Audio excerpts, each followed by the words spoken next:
Hasan Kalı Kerimbayev'den bir daprayına. Marles, hüküm olsa sen işkerekten tarsan zul çaşı çıkart.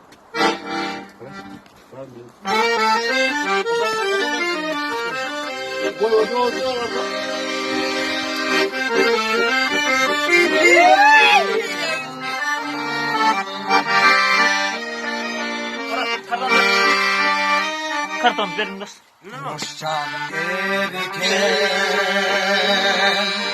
derken Zide karın var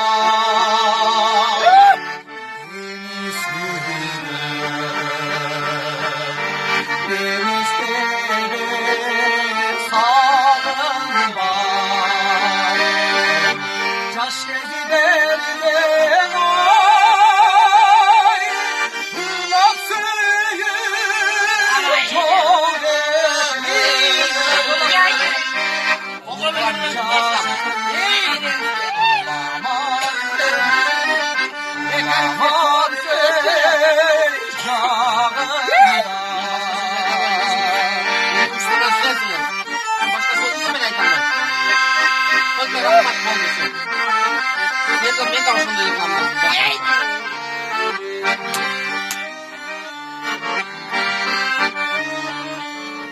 Senlere bakacağım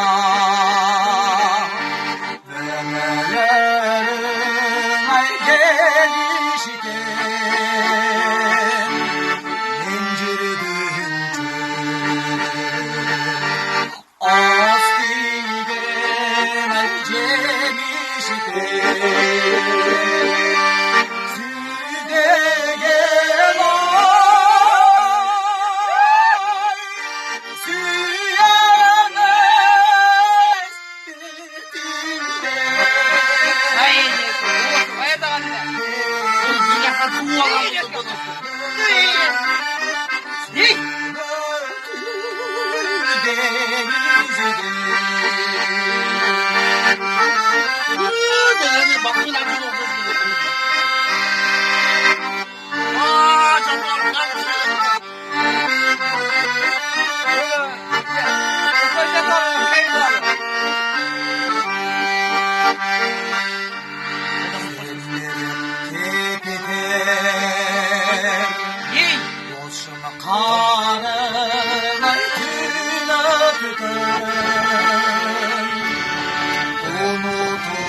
Zaman ay